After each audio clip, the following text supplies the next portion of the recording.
Welcome students to the new lecture number 7 of ninth grade physics. I was planning to make a single lecture, but I don't think so that I can make a single lecture for the whole exercise, because there are 10 questions in exercise, 11 questions basically, but one of the question, the last one, question number 11, that is of significant figures, I have explained. सही है, significant figures, I have explained that question with the topic. So now 10 questions are remaining. Question number 1 to 10 are remaining, and further we have MCQs to discuss.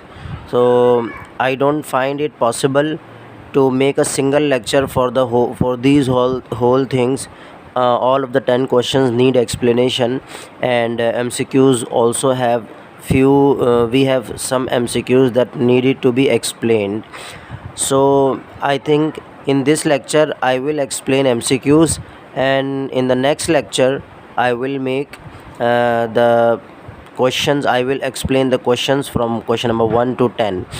So before that, I want you to understand that I have explained all of the topics of this chapter in previous 6 lectures. And how did we do that? So first of all, I will review the things, because before starting the exercise or MCQs, I need to review the things, otherwise you will not be able to understand the things.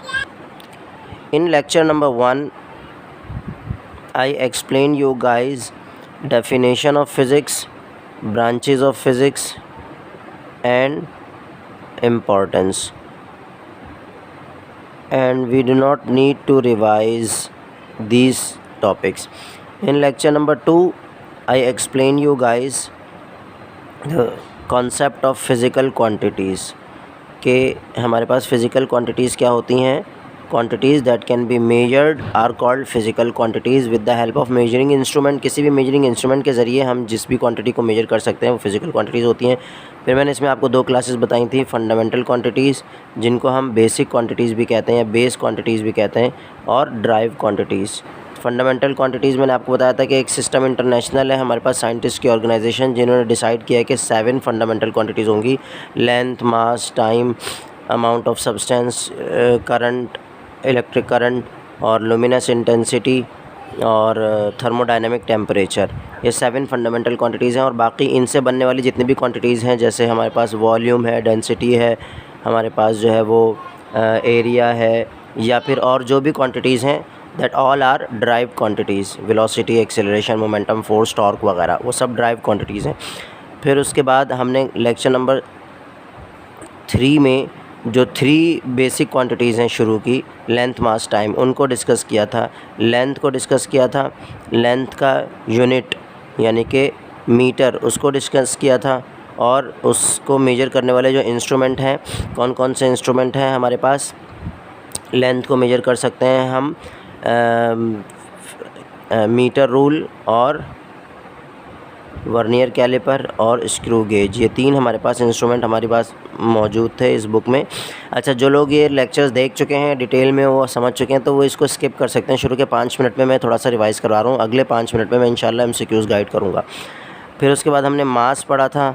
तो मास का भी फिर unit क्या होता है, kilogram. और kilogram को major करने के लिए, अच्छा ये मीटर रूल लिखा हुआ है, सॉरी, किलोग्राम को मेजर करने के लिए यानी कि मास को मेजर करने के लिए हमारे पास जो इंस्ट्रूमेंट्स हैं, वो कौन से इंस्ट्रूमेंट हैं, वो हमारे पास है फिज़िकल बैलेंस, और दूसरा हमने इंस्ट्रूमेंट पढ़ा था इलेक्ट्रॉनिक बैलेंस. ठीक है. और फिर उसके बाद तीसरी क्वांटिटी हमने बेसिक क्वांटिटी पढ़ी थी, टाइम. टाइम की डेफिनेशन, उसके यूनिट सेकंड की डेफिनेशन, और सेकंड के डेफिनेशन के बाद हमने अगला टॉपिक डिस्कस किया था. दूसरा यूनिट हमारे पास टाइम है. टाइम का यूनिट सेकंड होता है, और सेकंड यानी कि टाइम को हम स्टॉप वॉच से मेजर कर सकते हैं. तो मैंने आपको ये भी बताया था कि हमारे पास फर्स्ट क्वांटिटी के लिए 3 इंस्ट्रूमेंट हैं, सेकंड क्वांटिटी के लिए 2 इंस्ट्रूमेंट है, और थर्ड क्वांटिटी के लिए 1 इंस्ट्रूमेंट स्टॉप वॉच है. फिर हमने पढ़ा था कि हमारे पास स्टॉप वॉच जो है वो एनालॉग भी होती है और डिजिटल भी होती है. उनके मेजरमेंट में जो उनका मेथड है उसका डिफरेंस होता है, और दूसरा उनके लीस्ट काउंट का फ़र्क होता है. तीसरी चीज़ हमारे पास, फिर हमने लेक्चर नंबर 4 में क्या डिस्कस किया था, लेक्चर नंबर 4 में मैंने आप लोगों को गाइड किया था जो हमारे पास प्रीफिक्सेस हैं, प्रीफिक्सेस को डिस्कस किया था हमने, और साइंटिफिक नोटेशन को। साइंटिफिक नोटेशन और प्रीफिक्सेस ये दो हमारे पास टॉपिक्स हैं जो हमने डिस्कस किए थे। फिर लेक्चर नंबर 5 में हमने सिग्निफिकेंट फिगर्स डिस्कस किया था। सिग्निफिकेंट फिगर्स जो ज़ीरो के अलावा सारे सिग्निफिकेंट फिगर्स होते हैं, 1 से लेकर 9 तक तमाम डिजिट सिग्निफिकेंट फिगर्स होते हैं, और ज़ीरो कभी सिग्निफिकेंट फिगर होता है कभी नहीं होता। तो 2 केसेस हमने वो डिस्कस किए थे जिसमें ज़ीरो सिग्निफिकेंट फिगर होता है, और 2 केसेस वो डिस्कस किए थे जिसमें ज़ीरो सिग्निफिकेंट फिगर नहीं होता। और लेक्चर नंबर 6 में प्रीफिक्सेस मैंने आपको बता दिए थे। प्रीफिक्सेस क्या होते हैं, atto, femto, pico, nano, micro, milli, centi deci, deca, hecto, kilo, mega, giga, tera, peta, hexa, ये सारे हमारे पास प्रीफिक्सेस हैं। और साइंटिफिक नोटेशन में भी हमारे पास बेस होती है, एक्सपोनेंट होता है, कोफिशिएंट होता है, वो सब चीज़ें डिस्कस कर चुके हैं। लेक्चर नंबर 6 में मैंने आपको फिर वॉल्यूम और डेंसिटी के बारे में बताया था। तो ये सारी चीज़ें बहुत ही केयरफुली आपने रिव्यू कर लेनी है। अगर आपने नहीं की तो आप प्रीवियस लेक्चर्स देखकर पहले उनको रिव्यू करें, वरना अदरवाइज़ आपको एमसीक्यूज़ में या और एक्सरसाइज के सॉल्यूशन में प्रॉब्लम हो सकती है। Now let's start the MCQs of this chapter. Okay, MCQs solution के लिए जो चीज़ें हमें रिक्वायर्ड हैं, एक तो हमारे सामने एमसीक्यूज़ होना चाहिए और दूसरा कैलकुलेटर। अच्छा, अब अगर आप एमसीक्यूज़ में देखें तो हमारे पास इन्होंने सबसे पहला जो एमसीक्यूज़ है इसमें इन्होंने कहा क्या है कि the figure 1.26 shows part of a vernier calliper, what is the reading of the vernier scale. यानी कि ये हमें वर्नियर स्केल का पार्ट दिखाया हुआ है और इस पार्ट को देखकर हमने रीडिंग बतानी है कि क्या है। अगर आप लोग गौर से देखें, मैं इसको थोड़ा सा इनलार्ज भी कर देता हूँ कि इस पार्ट में हमारे पास मेन स्केल है और वर्नियर स्केल है। ऊपर वाले स्केल को मेन स्केल कहते हैं और नीचे वाले स्केल को वर्नियर स्केल कहते हैं। अब इसकी रीडिंग किस तरह नोट की जाती है, तो याद रखिएगा मेन स्केल की रीडिंग कहाँ तक आ रही है, 6 के बाद ये 6.1 है, 6.2, 6.3, 6.4, 6.5, इस तरह ये 6.6, 6.7, 6.8, 6.9 और ये 7। तो ये हमारे पास 0.1, 0.2, 0.3 इस तरह से चल रहा है। तो अगर आप देखें कि वर्नियर स्केल जो हमारे पास शुरू हो रहा है वो 6.5 के बाद से शुरू हो रहा है, तो इसीलिए पहली वैल्यू हमारे पास, यानी कि जो टोटल रीडिंग हम लेते हैं, टोटल रीडिंग इसकी क्या तरीका होता है टोटल रीडिंग का, कि हम मेन स्केल रीडिंग लिखते हैं, main scale reading plus fractional part. Fractional part किसको कह रहे हैं, ये वर्नियर स्केल रीडिंग को। अभी वो कैसे लिखना है वो भी मैं आपको बता दूंगा। तो मेन स्केल रीडिंग तो इसकी आपको क्या नज़र आ रही है, 6.5 नज़र आ रही है, ठीक है। 6.5 तक तो इसकी मेन स्केल रीडिंग है। फिर उसके बाद प्लस करना है इसमें फ्रैक्शनल पार्ट। अब फ्रैक्शनल पार्ट क्या होता है, फ्रैक्शनल पार्ट से फ्रैक्शनल पार्ट से पहले आपको ये पता होना चाहिए कि हमारे पास एक टर्म होती है लीस्ट काउंट। लीस्ट काउंट किसको कहते हैं, लीस्ट काउंट कहते हैं बेसिकली हमारे पास सबसे स्मॉलेस्ट वैल्यू जो मेजर हो सकती है, और वो डिफरेंट इंस्ट्रूमेंट्स का डिफरेंट होता है। जैसे वर्नियर कैलिपर का लीस्ट काउंट हमारे पास क्या होता है, वर्नियर कैलिपर का लीस्ट काउंट होता है 0.01 सेंटीमीटर। और जो स्क्रू गेज है, अभी बता दे रहा हूँ क्योंकि आगे उसका भी एमसीक्यूज़ आने वाला है, उसका लीस्ट काउंट होता है 0.001 सेंटीमीटर, या अगर मिलीमीटर में हो तो 0.01 मिलीमीटर, ठीक है। तो ये बात याद रखिएगा, हमारे पास जो यूज़ हुआ है एमसीक्यूज़ में वो 0.01 मिलीमीटर यूज़ हुआ है। तो अभी फ़िलहाल हमारे पास लीस्ट काउंट है 0.01। तो हम यहाँ पर क्या लिख देंगे, अच्छा फ्रैक्शनल पार्ट का क्या फॉर्मूला होता है, फ्रैक्शनल पार्ट कहते हैं कि least count multiply by vernier scale reading, ठीक है। इन दोनों को मल्टीप्लाई कर दें तो हमारे पास क्या आ जाती है, फ्रैक्शनल पार्ट आ जाता है। तो लीस्ट काउंट क्या है, लीस्ट काउंट तो आपको फिक्स होगा, वो तो याद होना चाहिए 0.01। तो आपने यहाँ पर 0.01 लिख दिया। उसके बाद प्लस फ्रैक्शनल पार्ट क्या है, तो फ्रैक्शनल पार्ट लीस्ट काउंट के साथ वर्नियर स्केल रीडिंग क्या है, तो वो वाली रीडिंग जो बेस्ट कोइंसाइड कर रही है, यानी कि दोनों के स्केल की वो रीडिंग जो दोनों स्केल की रीडिंग कोइंसाइड कर रही है बेस्ट, वो हमारी वर्नियर स्केल रीडिंग होती है। तो आप ये देखें कि ये 0 जो है ये ऊपर किसी लाइन से कोइंसाइड नहीं कर रहा, 1 भी किसी से कोइंसाइड नहीं कर रहा, 2 भी किसी से, 3 भी किसी से नहीं कर रहा, 4 भी किसी से नहीं, लेकिन 5 बेस्ट कोइंसाइड कर रहा है किसके साथ, ऊपर 7 के साथ।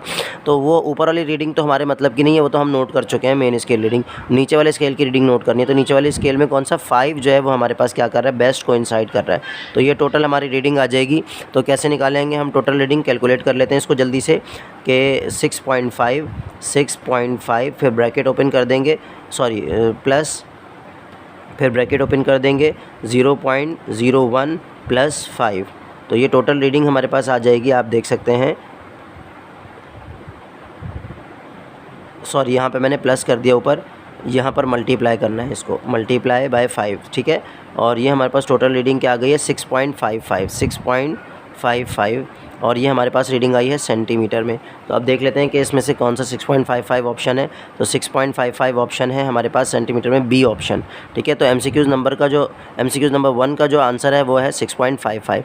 अब जल्दी से अगले न्यूमेरिकल पर आते हैं। अच्छा, ये जो अगला एमसीक्यूज़, ये जो डायग्राम बनी हुई है एमसीक्यूज़ नंबर 3 के लिए बनी हुई है, याद रखिएगा, ये 2 के लिए नहीं है, तो इसको नहीं देखना डायग्राम को, हमने डायरेक्ट एमसीक्यूज़ सॉल्व करना है। अब एमसीक्यूज़ में वो हमसे क्या कह रहे हैं कि 10 आइडेंटिकल बॉल्स हैं। ठीक है, अच्छा, किसी को कोई एमसीक्यूज़ ना समझ में आए तो बार बार देखें तो इंशाल्लाह समझ में आ जाएगा। कोई चीज़ पहली मरतबा नहीं समझ में आती बाज़ मरतबा, लेकिन बार बार देखने से समझ में आ जाती है। अच्छा, 10 आइडेंटिकल स्टील बॉल्स हैं और हर बॉल का मास है 27 ग्राम। और जो हमारे पास मेजरिंग सिलेंडर में ना, इन्होंने बताया कि हमने मेजरिंग सिलेंडर की हेल्प से वॉल्यूम निकाला है, फार्मूले से नहीं निकालना, मतलब वॉल्यूम जो इसका निकाल रहे हैं। तो इन्होंने क्या किया, 20 cm³ वाटर पहले से फिल हुआ था सिलेंडर में, जैसे इसी तरह का सिलेंडर था, लेकिन ये सिलेंडर नहीं है। ये तो एमसीक्यू नंबर 3 के लिए डायग्राम।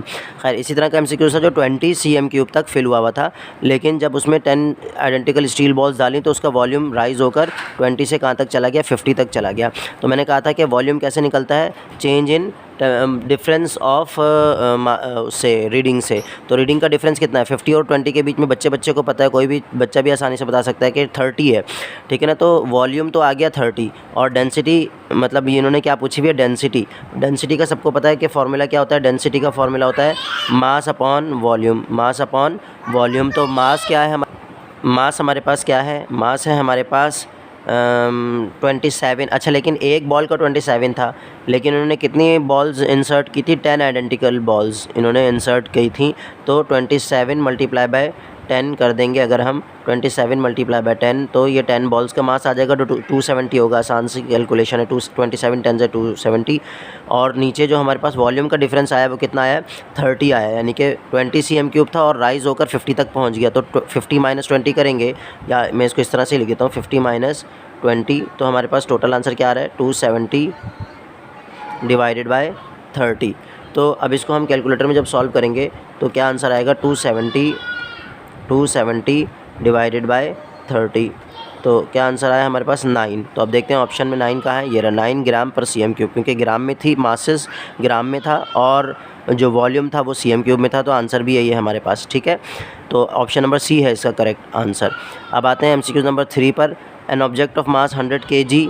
अच्छा, ये तो बहुत सिंपल सा न्यूमेरिकल है, क्योंकि इसके साथ डायग्राम भी बनी हुई है। Immerse in a water as shown in figure 1.7, यानी कि 100 ग्राम मास था जिसको हमने फिल किया कहाँ पर, जिसको हमने इसमें डाला, इंसर्ट किया। तो बाकी एमसीक्यूज़ अगर आप वहाँ से ना भी पढ़ें, खाली डायग्राम देखें, तो 100 ग्राम मास है। ठीक है, और शुरू में वॉल्यूम कितना था, 50 cm³, और 50 cm³ से कितना हो गया, 90, यानी कि वॉल्यूम का डिफरेंस कितना है, 40 का आया है, क्योंकि 50 के बाद अगर आप काउंट करें 10 20 30 40 40 का डिफरेंस है। तो मास कितना था, मास है हमारे पास, अगर आप इधर दोबारा देखें तो मास है हमारे पास 100 ग्राम, वही डिवाइड करते हैं डेंसिटी का, वही फार्मूला है, मास अपॉन वॉल्यूम। तो मास कितना है, 100 ग्राम, और डिवाइडेड बाय जो वॉल्यूम का डिफरेंस आया वो कितना आया, 40 आया। वो डायग्राम से पता चल रहा है। 50 से 90 तक का जो डिफरेंस होता है, 90 - 50 करेंगे तो 40 आंसर आएगा। तो ये हमारे पास टोटल आंसर क्या आ गया, 2.5। अब 2.5 यहाँ पर कहाँ है, 2.5 ये रहा आंसर हमारे पास, ग्राम पर cm³। अच्छा, cm³ और ग्राम के बीच में या तो स्लैश डाल दीजिएगा जैसे यहाँ पर डाला हुआ है, या cm³ के क्यूब के साथ माइनस लिख दीजिएगा, मिस प्रिंटिंग है ये। अच्छा, फोर्थ एमसीक्यूज़ में इन्होंने हमसे क्या कहा हुआ है कि what is the reading of micrometer in figure 1.28। इस फिगर में माइक्रोमीटर स्क्रू गेज की रीडिंग क्या है। अब अगर आप इस माइक्रोमीटर स्क्रू गेज को देखें तो इस माइक्रोमीटर स्क्रू गेज में हमारे पास क्या है, तो इसमें हमारे पास जो है वो, इसमें भी 2 स्केल होते हैं। एक हमारे पास ये मेन स्केल होता है, ये जो पीछे है, पीछे की तरफ ये मेन स्केल है, और ये हमारे पास जो है ये वाला सर्कुलर स्केल कहलाता है। बाकी मेथड इसका भी वही है कि हमने क्या करना है, फार्मूला सेम ही है, टोटल रीडिंग जो निकालनी है उसका फार्मूला सेम ही है, main scale reading plus fractional part. अब मेन स्केल रीडिंग यहाँ पर क्या है, 5। अगर आप देख सकते हैं कि 0 के बाद ये 0 के बाद ये हमारे पास 1 है, ये 2 है, ये 3 है, ये 4 है, 5 है, लेकिन हर ऊपर वाले लाइन के नीचे आपको एक और छोटी लाइन भी नज़र आ रही है नीचे भी। तो ये 0 के बाद अगर ये 1 है तो ये 0.5 है, सही है, यानी कि ये वाली वैल्यू, ये 0 0.5, फिर 1 1.5, 2 2.5, 3 3.5, 4 4.5, 5 5.5, 6 6.5, यानी कि 6.5 तक तो हमारे पास मेन स्केल की रीडिंग है। तो मैं यहाँ पर लिख देता हूँ वही 6.5 तो हमारे पास मेन स्केल की ही रीडिंग है जैसे उसमें थी, प्लस अब फ्रैक्शनल पार्ट करना है हमने। तो 6.5 के बाद अगर हम देखें तो इस स्केल पर आपको क्या नज़र आ रहा है, इस स्केल पर आपको जो रीडिंग नज़र आ रही है जो इस लाइन के साथ कोइंसाइड कर रही है, इस लाइन के साथ जो रीडिंग कोइंसाइड कर रही है वो है 10 के बाद 11, 12, 13 बेस्ट कोइंसाइड हो रही है। 13 अगर आपको और इनलार्ज करके दिखाऊं तो 10 के बाद 11, 12 और 13 बेस्ट कोइंसाइड हो रही है। तो हम इसको क्या कर देंगे 13। अच्छा, फ्रैक्शनल पार्ट का फॉर्मूला क्या होता है, वही लीस्ट काउंट मल्टीप्लाई बाय, अब यहाँ पर वर्नियर स्केल था लेकिन स्क्रू गेज के केस में यहाँ पर हम कर देंगे सर्कुलर स्केल रीडिंग, ठीक है ना, CS कर देंगे इसको। तो खैर लीस्ट काउंट इसका क्या होता है, स्क्रू गेज का मैंने पहले ही बता दिया था 0.01 mm या 0.001 cm। अब यहाँ हम देखते हैं आंसर किस में दिए हुए हैं, यहाँ आंसर्स mm में दिए हुए हैं। अगर आप देखें तो यहाँ आंसर किस में दिए हुए हैं, mm में दिए हुए हैं। तो ये वाला लीस्ट काउंट यूज़ करेंगे हम 0.01 मल्टीप्लाई बाय, और जो हमारे पास रीडिंग आई थी मैंने आपको दिखाया था वो क्या थी, 13 थी। 10 और 15 के बीच में 13 बेस्ट कोइंसाइड हो रही थी जो मेन स्केल है उसके साथ, ठीक है। तो अब इसको भी कैलकुलेट कर लेते हैं। तो इसको कैलकुलेट किस तरह से करेंगे, 6.5 प्लस और फिर ब्रैकेट ओपन कर देंगे 0.01 मल्टीप्लाई बाय 13। तो ये हमारे पास आंसर आ गया है 6.63। तो क्या 6.63 कोई आंसर है जी, ये रहा 6.63। तो इसका आंसर 6.63 मिलीमीटर हमारे पास जो इसका परफेक्ट आंसर है। अच्छा, नेक्स्ट उसके बाद हमारे पास MCQ नंबर 5 है। MCQ नंबर 5 में क्या कहा गया है, इसमें चिप्स रैपर 4 बहुत ही सिंपल सा MCQs है। 4.5 सेंटीमीटर लेंथ है, एक चिप्स का पैकेट है जिसकी 4.5 सेंटीमीटर लेंथ है और 5.9 सेंटीमीटर विड्थ है। It's area up to significant figures will be, area निकालना है सिंपल हमने 4.5, और एरिया का फॉर्मूला आप लोगों को पता होना चाहिए। एरिया का फॉर्मूला क्या होता है, लेंथ मल्टीप्लाई बाय विड्थ या लेंथ मल्टीप्लाई बाय ब्रेथ, दो डायमेंशंस को मल्टीप्लाई कर दें तो एरिया आ जाएगा, ठीक है। तो अभी इन दोनों को सिर्फ मल्टीप्लाई करना है, 4.5 मल्टीप्लाई बाय 5.9। तो इन दोनों को जब हमने मल्टीप्लाई किया तो हमारे पास आंसर आ रहा है 26.55। तो यही बेस्ट हमारा आंसर है 26.55 सेंटीमीटर स्क्वायर, ठीक है। उसके बाद नेक्स्ट हमारे पास, और ये सारे सिग्निफिकेंट फिगर्स ही हैं, इसमें कोई भी इसमें नॉन सिग्निफिकेंट फिगर नहीं है, ठीक है ना, क्योंकि जो नॉन ज़ीरो डिजिट्स होते हैं वो सिग्निफिकेंट फिगर होते हैं। MCQ नंबर 5 के बाद MCQ नंबर 6 देख लेते हैं। MCQ नंबर 6 की अगर बात करें तो इसमें हमारे पास अच्छा कोई सॉल्यूशन नहीं है, कोई न्यूमेरिकल नहीं है, बस सिर्फ ये याद करने वाली बात है कि world wide system of measurement in which the units of base quantities were introduce is called, और ये मैं पहले आप लोगों को याद करवा चुका हूँ। इसका आंसर है इंटरनेशनल सिस्टम ऑफ यूनिट्स, ठीक है ना, option number B. MCQ number 7 की बात करें तो MCQ नंबर 7 में क्या कहा है कि all accurately known digits and first doubtful digits in an expression are known as significant figures. तो इसका आंसर है सिग्निफिकेंट फिगर्स, क्योंकि इसके अलावा तो कोई आपने नॉन सिग्निफिकेंट फिगर्स तो हो नहीं सकते, क्योंकि जो नॉन एक्यूरेटली नोन डिजिट्स होते हैं वो सिग्निफिकेंट फिगर्स कहलाते हैं। ये इन्होंने खाली आपको कन्फ्यूज़ करने के लिए doubtful digit, first doubtful digit लिख दिया है, वरना अदरवाइज़ नॉन सिग्निफिकेंट फिगर जितने भी एक्यूरेटली नोन डिजिट्स हैं वो सिग्निफिकेंट फिगर्स होते हैं। बाकी स्टीम्ड फिगर्स और ये क्रॉस्ड फिगर्स आप लोगों के कोर्स में है ही नहीं टॉपिक। अच्छा, नेक्स्ट हमारे पास क्वेश्चन नंबर 8 है, MCQ number 8, if zero line of vernier calliper coincide with zero of main scale. तो ये बेसिकली कॉन्सेप्ट आप लोगों को पीछे एक्सरसाइज में, मतलब जहाँ पर क्वेश्चंस था वहाँ आपको दिया हुआ है, जहाँ ये टॉपिक मौजूद था वहाँ कॉन्सेप्ट दिया हुआ है। मैं दोबारा बता देता हूँ, अगर हम वर्नियर कैलिपर को क्लोज़ करें, यानी कि उसके दो जॉज़ होते हैं, उन दोनों जॉज़ को अगर मिक्स कर दें, मिला दें, तो ऊपर वाले स्केल का जैसे ये 6 है ना, 6 के पीछे यकीनन 5 भी होगा, 4 भी होगा, 3 भी होगा, 2 भी होगा, 1 भी होगा, 0 भी होगा। तो अगर मेन स्केल का 0 वर्नियर स्केल के 0 के साथ कोइंसाइड कर जाए, यानी कि इस तरह से मैच हो, यानी कि ऊपर वाले स्केल का जो 0 है वो नीचे वाले स्केल के 0 के साथ मिल रहा हो, जब हम पूरा अपैरेटस को क्लोज़ कर दें उसके बाद, तो फिर वहाँ कोई ज़ीरो एरर नहीं होता, वहाँ ज़ीरो एरर नहीं होता। हम कहते हैं कि वहाँ ज़ीरो एरर नहीं है। अगर आप चाहें तो मैं आपको ये दिखा सकता हूँ यहाँ पर कि ये किस तरह से होता है। ये हमारे पास जो है वो टॉपिक वर्नियर कैलिपर वाला ये रहा। तो वर्नियर कैलिपर में हमारे पास ये नीचे वाले जॉज़ हैं जिसमें बॉल रखी हुई है, इसको हटा दें अगर और हम इसको क्लोज़ कर दें तो इस तरह से कुछ हमारे पास आएगा कि ऊपर वाला 0 नीचे वाले 0 के साथ कोइंसाइड कर रहा है, तो यहाँ ज़ीरो एरर नहीं होता, ठीक है। तो वापस आते हैं अपने MCQs पर। MCQs नंबर 6 भी हमारा हो गया है। MCQs नंबर 6 के बाद 7 भी हो गया। 7 में क्या आंसर है हमारा कि सॉरी 8 वाला हम MCQs करते हैं, इसमें है ज़ीरो एरर, मतलब ज़ीरो एरर जो है वो 0 ही होगा। कोई इसमें हमने नंबर वैल्यू ना पॉजिटिव ना नेगेटिव ना 1, कुछ भी इनमें से ऑप्शन नहीं है, बी ऑप्शन सही आंसर है।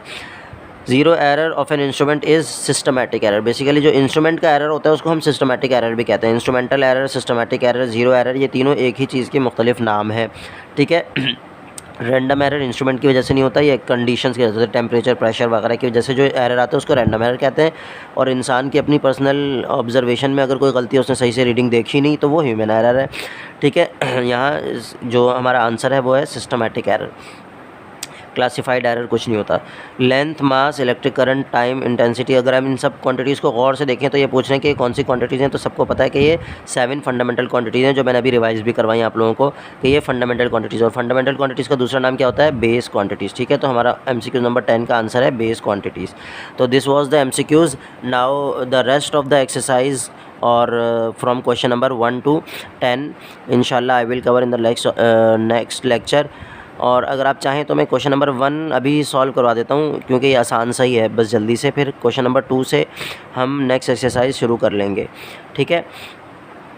या दो क्वेश्चंस कर लेते हैं अभी, क्वेश्चन नंबर 1 और क्वेश्चन नंबर 2। बाकी फिर जो डिटेल्ड हैं, ये इसमें समझने वाली चीज़ें हैं, वो फिर हम क्वेश्चन नंबर 3 बाद में कर लेंगे। तो एक्सरसाइज का पहला क्वेश्चन है, इसमें हमें ब्रांचेज़ ऑफ फिज़िक्स के बारे में बताना है कि कौन सी ब्रांचेज़ हैं। तो कुकिंग बारबेक्यू तो इन्होंने खुद बताया, थर्मोडायनामिक्स है। टर्निंग द बल्ब ऑन, जाहिर सी बात है इलेक्ट्रिसिटी इन्वॉल्व है यहाँ पर, तो इस ब्रांच का नाम क्या होगा? इलेक्ट्रिसिटी। राइडिंग अ बाईसाइकिल, तो यहाँ पर हमारे पास जो मोशन हो रहा है, तो ये कौन सी है? मैकेनिक्स। जहाँ मोशन हो रहा होता है वहाँ पर हम क्या कहते हैं?